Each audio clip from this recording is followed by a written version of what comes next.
Hello and welcome to another edition of Knickerbocker Banter. I'm your host, as always, Harris Wishart. Today we have a very special guest, Dance of Brooklyn Stick Up, as seen as on MTV, BET, and of course, MSG, which is the playoff commercials.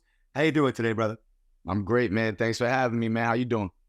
Hey, our Knicks are up 2-0, so and we get to talk some basketball. But before we get to that, your life, right? Basketball, being in the city, the heartbeat, right? I saw you on the commercials. I saw the passion.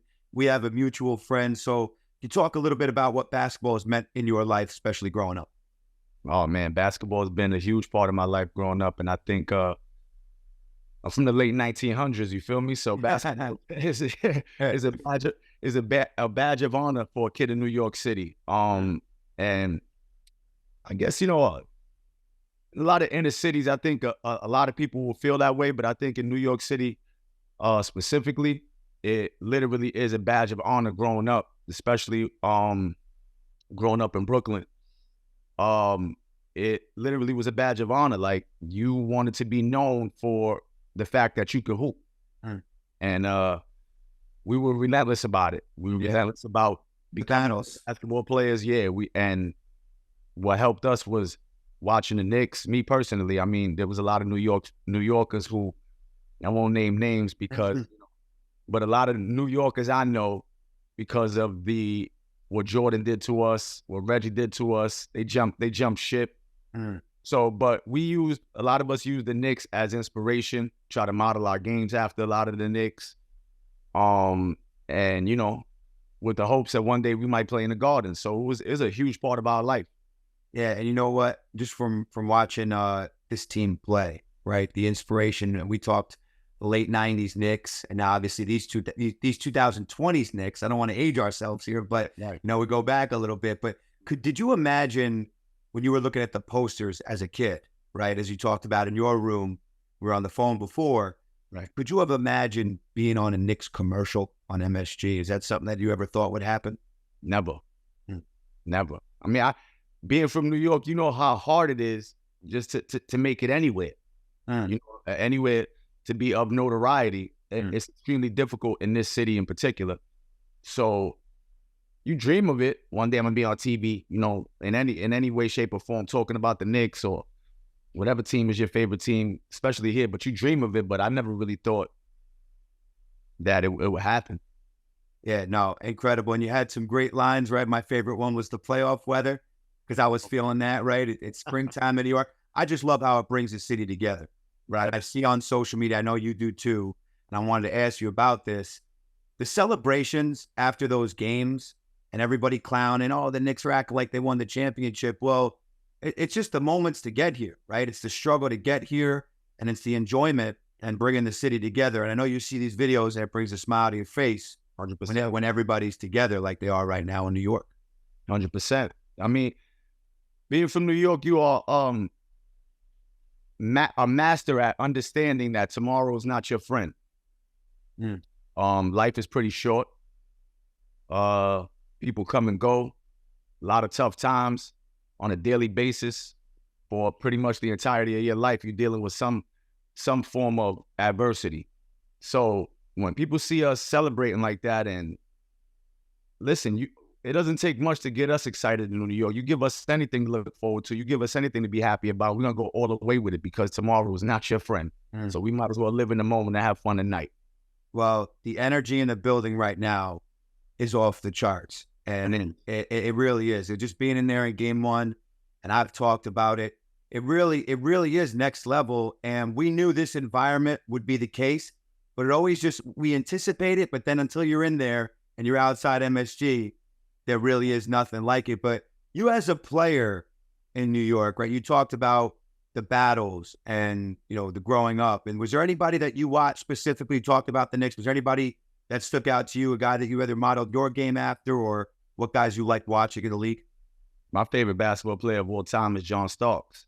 So, and from a young age, I was fortunate enough where I was such a fan and such a student of the game, where I would research anything that I liked, anything that I was interested in. I would really go and learning about his story at a young age made me relate to him on a real level. His childhood story, his life story, his road through college, how he even got to the NBA, how he even got his shot with the Knicks by pretty much luck. But just being given an opportunity and seizing that opportunity, and what you saw with Starks, it was on display every night, how grateful he was for being given that opportunity, and he would die about it. And that drew me to him. His defensive tenacity, the heart he played with, the will he played with. He would never back down from anybody. He would never give up. He didn't have to be the most talented player on the court, but he was going to make an impact one way or another, and you were going to understand who he was on a nightly basis. And that's why John Starks is my favorite player of all time. My second favorite player of all time, in similar fashion, Nate Robinson. Oh, there you go. That's another guy that played very hard too. But you know, a lot of things that you said ring true for me. And as a basketball player and just someone that loves the game, when you hear things like that, you know, if you're, oh, what does that mean? Like life or death? Or what does that, you know, what does that mean? Like you just, the competitive spirit, and New Yorkers, for some reason, well, and you mentioned a couple of the reasons, right? But we could see through the BS, and we know who's real about it. We know who cares about it.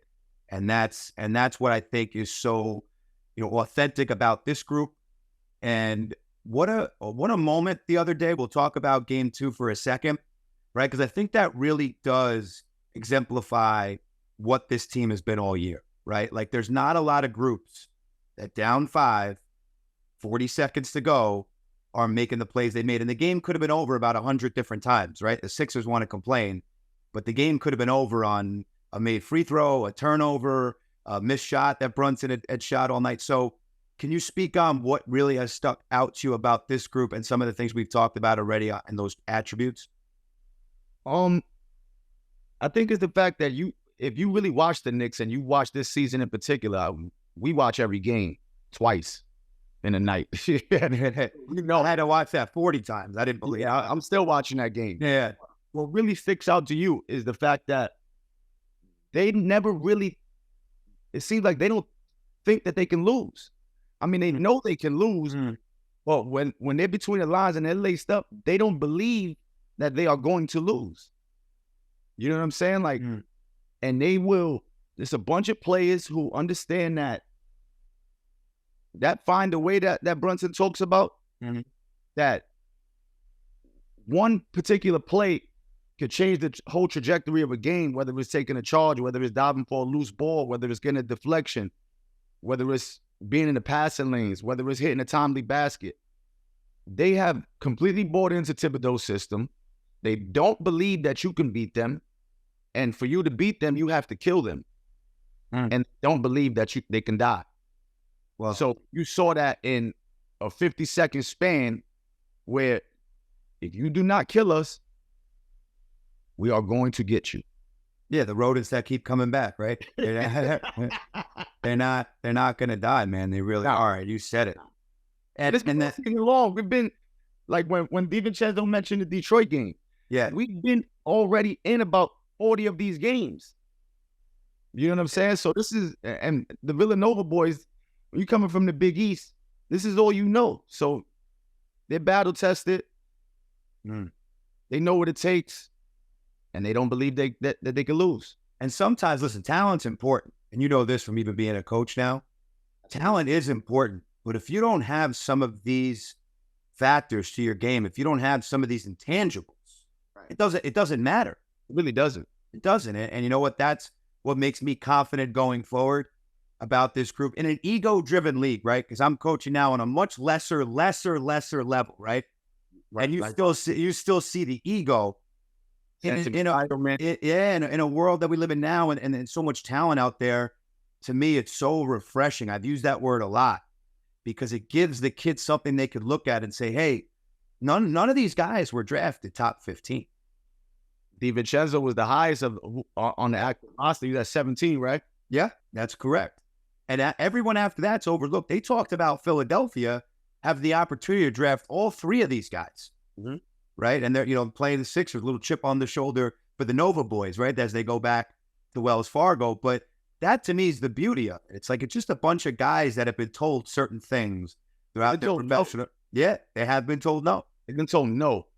And from my particular experience, that is the best possible thing you can be told. You need no other reason. And you told me no. You told me I couldn't be. You told me I wouldn't be. You told me I wasn't enough. No problem. Let's get it on. Yeah, and that's why I think we always try to take the lessons, and to get a little deep on the banter today, we always try to take the life lessons and translate them to sports. But, you know, it really is something to watch right now. It's something that's unfolding as Randall goes down throughout the year, even Anunoby missing as many games as he did. Adversity, adversity, adversity, and there's just never was an excuse. I'll tell you what, if the Knicks were on, and I think you'd agree with me here, if you don't, let me know. If the Knicks were on the other side of this fiasco that happened at the end of game 2, you would not be hearing the moaning that you're hearing from the Philadelphia locker room. The Knicks don't roll like that. Absolutely. And we've been on the other side countless times. Yeah, about the Houston play and stuff. Like, hey, listen, if Tibbs wants to play, the one play in particular that gets me about the moaning, right? Yeah. And the crying that they're doing. And I get it. Yeah. Listen, we're fans. We get it. Yes. You know, if it were happening to us here, we would have been upset, and rightfully so. But there's a lot of crying and moaning going on that Maxey was fouled, and Stephen A. sounded like a bozo talking about he was mugged. He wasn't mugged. But marginal, you know, he got bumped, he got touched. Yeah, cool. Brunson's been getting molested all game. Exactly. You know, when they deny Deuce the ball, when they deny Brunson the ball, and they're hugging these people. Okay, no problem. But on that particular play, you cannot cry and moan about Maxey getting touched without shedding light on how he even escaped that double team in the first place by pushing off a heart that wasn't called. So if you're not going to call that, you're not going to call a marginal contact about him getting touched. You didn't call the travel when he fell down and turned over with the ball. Let's knock it off. You could call everything there or nothing at all. Let them play, which is what they did. Yeah, no question. And to touch on the Tibbs point, because Nurse also, and you've been in this spot as a coach as well, we all make mistakes. Right. We all get indecisive at times. I'm jumping on that Florida call that time. That is what I was getting at. And that's why when I look at that play, he looks like someone, I even did this on the last episode. The guys watching on YouTube know that he looks kind of like, but he is. Yeah. Yes. It's in front of everybody, and we coach, so we know. Yes. He is here because he is in front of him that Maxey never had full possession of the ball. Yes. So you're waiting for him to get full possession so you can pull it, but he never got full possession. Yep. What I saw is when Lowry took it out, and I would say hindsight is 20/20. The smart play is to call timeout immediately. That's the smart play. Because then you could inbound the ball. It's much harder to inbound the ball under your own rim with 20-something seconds left than it would be at the half-court line when you would advance it. Right. They don't advance the ball at the lower levels, but in the NBA, you get the ball at half court. So when he hesitates at first, by the time he's confidently calling timeout, there's too much going on. Even if he had it for a split second, the Hart was going to fight for it. They're not going to reward you that timeout. I know that Tibbs, seeing him coach for as long as we have now, would probably have taken an official and chucked him before he even let that become a scenario. Tibbs, we've seen call timeout 7 seconds into a game. So I'm not concerned if he would have if he would have used that timeout or not. Likewise. Yeah, you got it. It's one of those things, man. Like if you would have called timeout with conviction, there's a good chance you would have got it. But also, he never really had control of the ball. Bunch of things factored into it. Either way, Knicks up 2-0. That's exactly right. And to me, as we talk about the intangibles of this group, I've been a huge Hartenstein guy. Isaiah Hartenstein, I've been messaging him. He's one of those like really he's a fan favorite, and he's just a blue-collar guy. He's a very likable player, very unselfish, down to earth, right? All the great attributes that you want. Right. He flies in for one of the best rebounds, and I don't think this is hyperbole. You got the top of the square, bro. This is one of the best rebounds I've seen in my life. Because if you taken what the situation was, if he doesn't get the ball, the Knicks lose. Right. Like it's that simple, right? So when Philadelphia has this narrative that Maxey was mugged, as a fan, it's hard to get out of that mindset because it's emotional. But do you want to hold your guys accountable? How about the game one getting absolutely dominated on the glass? And you know, as a coach too, we preach the rebounding, we preach playing hard, the Knicks do that by design. The Knicks don't need that battle. You win the rebound battle, you win the game. Yep, and the Knicks don't have to be reminded of that. No. That's what. Can we talk about Hart for a second also? Can we give him his praise right now? Incredible. What he's doing, what he's been doing is absolutely incredible. And that's just, let me tell you something. We're hoopers, we coach, we've been around the game for a long time. There are certain people that they are just flat out hoopers. And what we're seeing with Josh Hart is somebody that you don't have to give him a specific role. I'm here to play basketball. I'm here to win a basketball game, and I'm going to do a bunch of things that are going to lead us to that W. Whatever they may be, we're going to find out during this game. I don't have a real agenda besides if that ball's in the air, I need it to be mine. If that ball's on the floor, I'm going to dive on it. If I'm open, I'm going to shoot it. I'm going to go downhill, and I'm going to finish on you. I'm going to harass defensive. Whatever you need, I'm going to do, and he's the epitome of it, and it's been phenomenal to watch. Yeah, I didn't peg him averaging 21 points. No. The first two games of this series, and especially hitting transition pull-up threes, as I've said on the show before. A confident Josh Hart. That was wild. Yeah, that was a tough shot. That is wild. Because he was full speed at that point. Yes. And you know how he's not only a great rebounder, but he's a very good transition player. Excellent Right? transition. Excellent. He'll take the ball, he'll push it. So I didn't expect him. I knew the 2-for-1 was in play, but I'm like, he's not going to put, no. I thought he was going to the basket. Yeah. So, and listen, I almost talk about sometimes you need that irrational confidence because the way that they're guarding Brunson, and you touched on this, especially going towards game 3 in Philly, where if you didn't think you were getting the whistle before, it's probably going to be even more difficult to get some of those calls. You're going to need other guys to make shots, but you're not worried about Jalen going forward. I know that. Oh, absolutely not. Let me tell you something. What a great problem. Yeah. Great time it is to be a Knicks fan where people are saying your point guard has been mediocre at best, or he's choking, he's not showing up. And he got 20, and he's finishing with 24, 8, and 6. Yeah. Yeah, we're not worried about the ball going. Nah, because he's having a cold shooting night. Yeah. Listen, he's hit arguably the biggest shot of the game. Right. On cold shooting night. Arguably was a part of the biggest defensive stop of the game on a cold shooting night. And arguably one of the biggest reasons we won both games. So I'm not worried about Brunson at all. You figure there's no Randall, right? Yeah.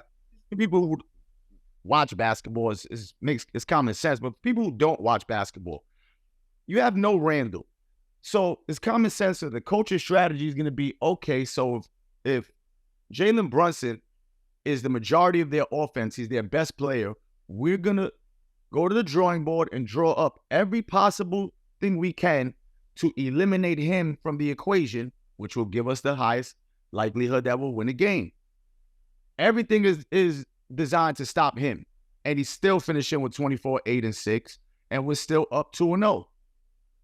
It's about the wins, right? Like Brunson's frustrated with himself. I know that. And I know that Batum and Oubre, I'm a very fair Knick fan. I'm a very, I'll see both sides of it. I'm not going to be biased at all. I try to call it as I see it, but so when Oubre, I don't like Kelly Oubre as a player. He does get under your skin, right? He's a little annoying, but he's done a good job. Like those guys, he did a good job. So those guys, it's not easy, and he's obviously getting help. And you talk about the pick and roll a little bit going forward, right? Because you, as a guard, as somebody that I know could handle a little bit, get to the rim, do what you needed to do. When Brunson's seeing some interesting defense here, like it's not just hey, you got to tip your hat to Nick Nurse. You do. Nick Nurse is not a spring chicken. Nick Nurse is not amateur hour. He's not new to this. No. So you got to tip your hat to Nick Nurse. He's doing a terrific job in scheming, blitzing, switching things up, giving them different looks. He's doing a terrific job. But the one thing that's not spoken about also in the fact of Oubre and Batum doing a phenomenal job defending Jalen Brunson is also the fact is that's why they are not scoring. It's not easy to do. You know, Jalen Brunson, yeah, you're making sure he has a cold shooting night. He can't really get comfortable. But you are now out of the equation offensively because they're having to chase him around like he's Steph all game. Right.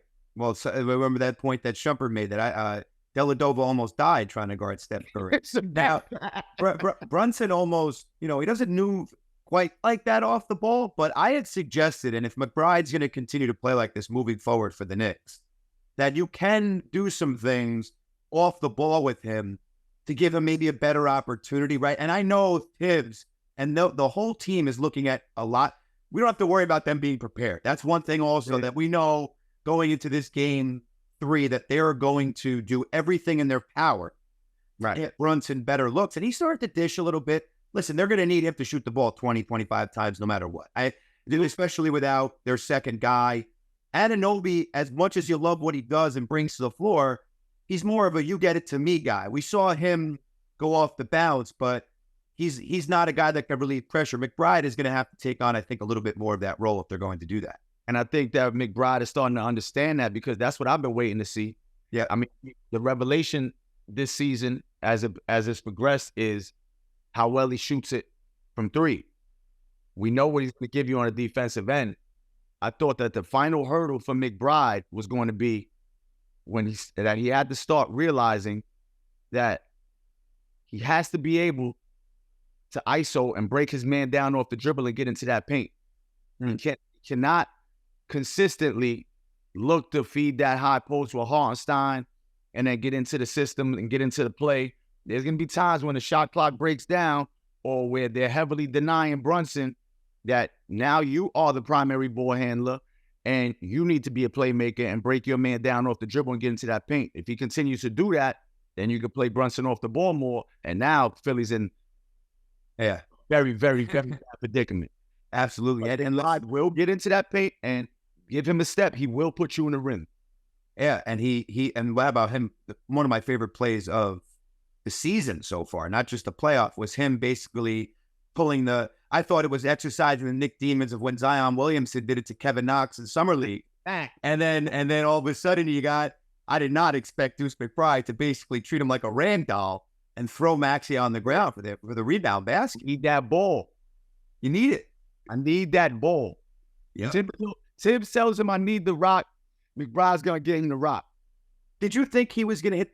I know he's exceeded my expectation, especially in a short period of time.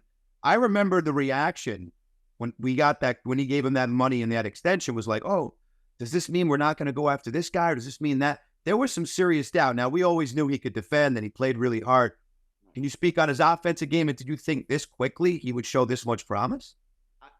I didn't think he would do it this quickly. I knew he could. But with McBride, it always felt like he was a bit hesitant because he had no security. So it was like every time McBride was in, especially defensively, you knew what he was going to do out the gate from the day he stepped foot in the Knicks uniform. Right. Offensively, it always felt like, for me, with McBride, it was offensively Game 7 of the finals for him every time he touched the ball. Because he felt like, I have to make the right decision. I have to hit this shot. I can't miss this layup. I can't. Eggshells, right? The worst thing a player can have. Turnover. Right. So you can't play offense that way. No. You'll never really see somebody's full capability if, quote unquote, they feel like their coach is playing defense on them. But I think getting that security with that payday, I think knowing that Quickly was gone and now you're going to be the guy, gets those minutes, you're going to be the guy that I trust. I live and die with what you do. I think it gave him a different level of comfort, different level of confidence. And you coming from Bobby Huggins, baby. You give WVU. You give anybody from there a little bit of confidence that you believe in them, they're going to run through a brick wall for you. Yeah, and no question. And I have the utmost respect for Barrett and Quickly, and I don't mean to mention them, and I give them, the wishing them well is basically what I'm getting at. But that role that McBride played in Game 1 is what the Knicks desperately needed from IQ last season in the playoffs. So to get that, without him in Game 1, they don't win, right? No. They definitely needed that lift. And when your star guy is struggling, you need your secondary guys to step up. And They got them timely baskets. Timely baskets. And I'm talking about these mid-range jumpers that he's knocking down. These are heavily contested. These are tough shots he's hitting. He's going to the basket, finishing with the left repeatedly over Embiid. These are tough baskets this kid is making. You know what I'm saying? Absolutely. And you know what? Give credit. And I spoke about this, and then we'll get to our, look ahead to game 3 and what the Knicks are going to have to do. But the last thing I'll say about game 2 is that I give Tibbs a lot of credit for being able to say, you know what? Maybe DiVincenzo is a better fit the last few minutes here. McBride's done a heck of a job, but he got beat on the glass a couple times, and maybe we need a little bit more shot making out there. And then obviously, you're lying, because that was one of them that I'm like, Tibbs was right. And the other one was, I'm like, yo, why you bringing Hartenstein back in? Mitch is doing his thing right now. Right. Look at that. Yeah. Right. Hartenstein had one of the best halves I've seen from a Knicks center in a meaningful spot. In a very 7 for 7? 7 for 7.5, 7 rebounds, the huge block. I mean, to recover like that, Maxey was tearing. Arguably the fastest person in the league. Yeah, he's right. Point A to point B, you have a very strong argument there for Maxey being. Maxey had a full head of steam and had a step on him. Yep, it's incredible. That was incredible. What able to do with the second half. But looking forward now, to me, the goal is just get one in Philly. Now, I'm not someone that says, oh, they're going to, you play to lose. And, of course you want to go for the sweep. But to me, to be back on your home floor, up 3 games to 1 is a glorious position to be in, right? And we know how hostile it's going to be there. We know their role guys are probably going to play better because they always do at home. What is, outside of Brunson playing a little better, is there anything that you look for that you'll be watching for the Knicks to be able to secure a big victory on Philadelphia's home court? Outside of Brunson shooting a little bit better, I think this is going to be the OG game. Yeah, I've heard people say that. I really do. I really think this is going to be the OG game because he hasn't had to do much offensively. And he's affected the game how he normally does on the defensive end. And Bogey's done a terrific job. Deuce has done a terrific job. I think that now you're going to see more of an emphasis from Nurse to try to take Bogey out of the equation when he gets in, to try to take Deuce out of the equation when he gets in. I think that they're going to fall asleep on OG a little bit, and they're going to pay the price for that. If someone would have told you that somebody has 8 threes in the series on the Knicks and somebody has 1, and then they were asking you to differentiate which one was Hart and which one was OG, before the series started, I probably would have said OG has the 8. Probably. Well, I want it to be nice to Josh Hart because he's shooting it so well. Right. But yeah, I mean, see Josh Hart pass up a bunch of threes. Yeah, it's amazing that OG, listen, he's a great defensive player, as we know. Offensively, he's smart. Yeah, he knows where to position himself on the floor. I think you're going to see his shot volume go up. Listen, he's only taking one of the biggest threes in game 1 too. Yep, left wing. It was a fantastic, huge shot. Put us up 7 late. Absolutely. So he's only taken 10 shots and 11 shots respectively in the first couple games. I think his number is going to go closer to 15, and I think Brunson's number is going to come down just a few. Like I could see Brunson having a nice 10, 11 for 24. I need him to be closer to 50% and then get Obi's attempts up a little bit. Let's get out in transition, put some pressure on him, and please, go at this guy, Embiid, man. Make him defend. He's out of my mouth. Can we make him defend, please? Can we make him guard? I don't know if you heard Stephon Marbury's interview today. I heard some of it. Where he's breaking down what he thinks Brunson needs to do. And I was saying this to my dad last game, actually from game 1.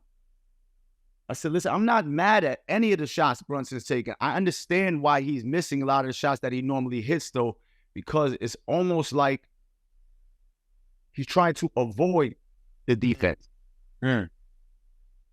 We know what Embiid is. We know what he is defensively. Okay. The fact of the matter is he legitimately has no lift. Correct. Your game plan has to be to get this man in foul trouble as soon as you possibly can, because Philly without Embiid on the floor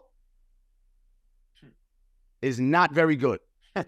Well, we saw that. Their plus minus numbers are off the charts. I just know that at his chest, you have to take off on him. You have to make them make a call. It has to be a collision at the rim. Whether they call it or not, you have to make him jump and try to block shots. I'm coming, I'm taking off, I'm running up your chest. And that got to be for everybody, not just Brunson, but Brunson especially, because what he's doing is when he's getting to the paint, he's turning his back, he's starting to pump fake a little bit, as opposed to, just take off on him. Take off on him.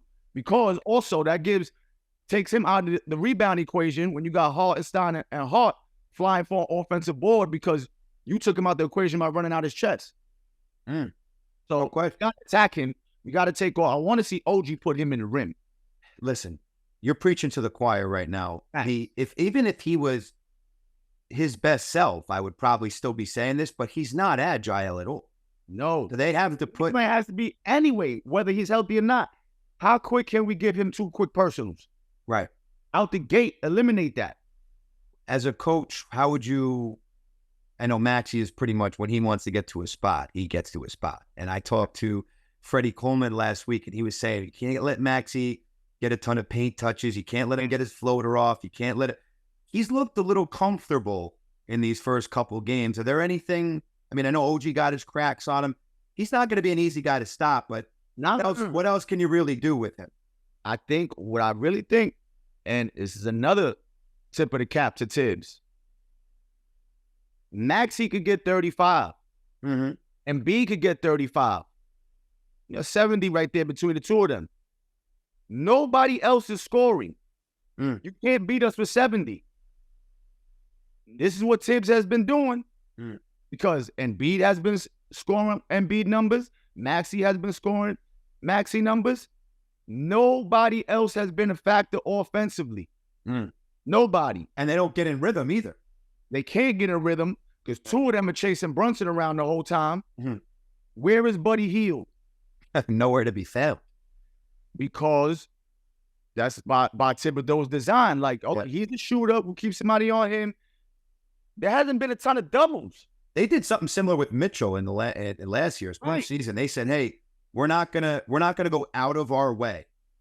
The Knicks are much less likely right now to show attention towards your best offensive player, more so than just, hey, if you're gonna go one-on-one, you're gonna throw it to Embiid 18, 20 feet from the rim. If Maxey's and go crazy, like you said, listen, because he also believes in his defenders one-on-one, and they've done a good job. But they've made it as tough as they could. Mitchell Robinson single-handedly down the stretch of game 1 was terrific, but that they're basically going to say, hey, if your role guys, if Batum has a good game, if that's really what this series to me comes down to, because the Sixers have 2 of the 3 best players in the series right now, 100%, right? But the Knicks have 4 or 5. You could list them off after that, right? So if the Sixers role guys step up to the likes of the way the Knicks role guys have stepped up in the first couple games, we got a real series here. If they're unable to do that, this could be over way sooner than I anticipated. Because going into the series, I said Knicks in 7. I was on the safe side. But if those role guys don't come to play, we could see 4 or 5. Right. And that's the beauty of it, right? Especially in the playoffs, we know this. Your role is going to be who's the X factors, right? Your role guys got to step up. The stars are going to do what they do. Well, who's going to be the revelation in each series, right? That we didn't expect. Hart is averaging 21.5 a game. It's crazy. But DiVincenzo will light you up. McBride, at any given moment, can light you up. Bogey's made a couple. Bogey can light you up. So they've been doing what they're supposed to be doing, and that's why the series is 2-0. You name the guys on Philly, Oubre can get hot and go off. Hield could get hot and light you up. Batum could shoot it, get hot, like Tobias Harris. Lowry.